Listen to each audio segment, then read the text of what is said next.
ကောဇာတက္ကရဲ့103ခုနှစ်ကဆုံလပြည့်နေ့ဖြစ်ပါတယ်ဘုရားအလောင်းတော်ဟာသူဇာတာသူတို့သမီးကလူအပ်တဲ့ကနာနှုတ်ဆုံးကိုဖုံးပေးပြီးနေရန္ဒရာမြစ်ကမ်းရဲ့အင်းကြီးတာယာတဲ့အင်ကျေးဥယျာဉ်မှာနေ့အခါတန့်စင်နေထိုင်တော်မူပြီးညနေကျမ်းမှာတော့ဘောဓိပင်ကိုကြွားများတော်မူလို့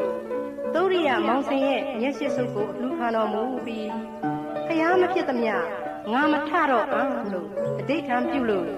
ဖြတ်ဝဲဖွဲ့ခွေနေထိုင်တော်မူရာမှာယမတရားနတ်အများတို့ဟာဘုရားဘုရားရှင်ထံဥခိုက်ရောက်ရှိနေကြတဲ့အချိန်ဖြစ်ပါတယ်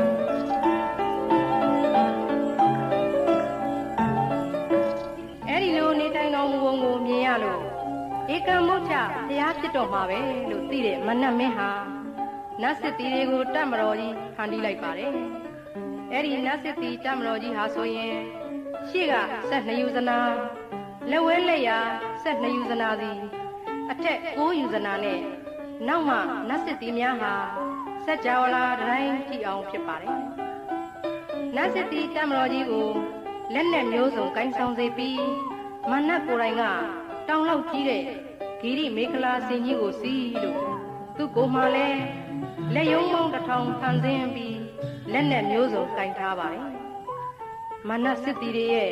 ကြွေးကြော်သံကြီးများဟာဆိုရင်ဟေး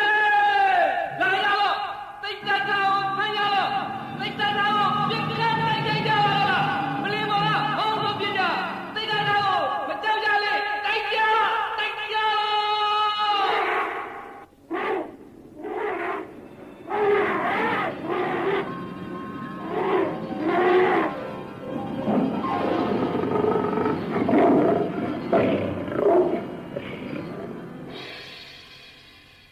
အဲဒီလိုကြွေးကြော်သံတွေဟာယူဇနာ1000ကတောင်ကြားရပါတယ်။တရားမင်းတောင်ဖိမိန်တုံအောင်ကြောက်လန့်ပြီးထွက်ပြေးသွားခဲ့ရပါတယ်။ဘုရားဖရာရဲ့သာသနာပြုလုပ်ငန်းမအောင်မြင်အောင်တိုက်ခိုက်ကြပေမဲ့မဟာဂယုဏတော်ရှင်မြတ်ဖရာကတော့တပါးတဲ့နဲ့မတုံ့လှုပ်ပဲ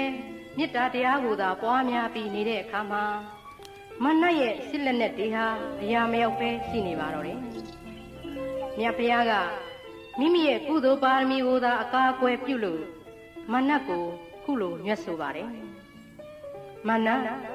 ငါသည်ဝိနည်းတတ္တဝါအပေါင်းတို့ကိုအိုနာတေဘေးစိုးကြီးတို့မှကဲတင်မည်ဤသို့ကဲတင်နိုင်အောင်သဗ္ဗညုတဉာဏ်ကိုရောက်အောင်လုပ်ခြင်းဖြစ်သည်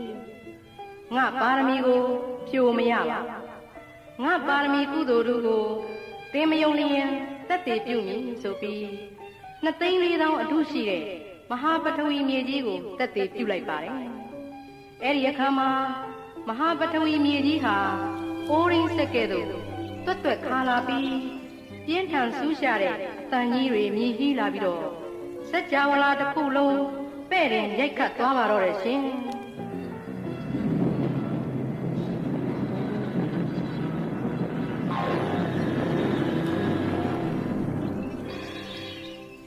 ဒီအခါမှာမနတ်နဲ့တကွစစ်တီတွေအားလုံးထွက်ပြေးကြလို့